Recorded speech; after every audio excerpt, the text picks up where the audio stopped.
Hanggang ngayon, hinahabol pa rin kayo ng intriga dito po sa war on drugs. Bakit droga po? Dinibdib talaga namin yung aming responsibilidad. That's reality. Nangyari talaga yan eh. Why are you going to evade that issue? At hindi ko po kinakahiya yung aking papel dyan. Bagkus, may pagmayabang ko pa. That I have done that. Ginawa namin ni Pangulong Duterte yung war on drugs, hindi naman para kami ay magkapera. Hindi para kami ay yumaman. Ginawa namin yon para mapigilan ang pagiging narco-state ng Pilipinas at masalba yung ating mga kabataan sa illegal na droga.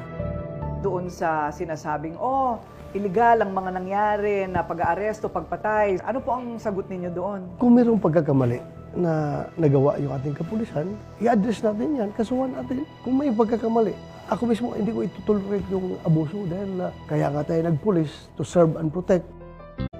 Hanggang ngayon, hinahabol pa rin kayo ng intriga dito po sa war on drugs. Bakit droga po? Dinibdib talaga namin yung aming responsibilidad. That's reality. Nangyari talaga yan eh. Why are you going to evade that issue? At hindi ko po kinakahiya yung aking papel dyan. Bagkus, may pagmayabang ko pa. That I have done that. Ginawa namin ni Pangulong Duterte yung war on drugs, hindi naman para kami ay magkapera. Hindi para kami ay yumaman.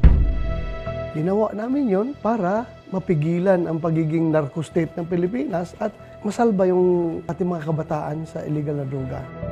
Doon sa sinasabing, illegal ang mga nangyari na pag-aaresto, pagpatay. Ano po ang sagot ninyo doon? Kung mayroong pagkakamali na nagawa yung ating kapulisan, i-address natin yan, kasuhan natin. Kung may pagkakamali, ako mismo hindi ko itutolerate yung abuso dahil kaya nga tayo nagpulis to serve and protect.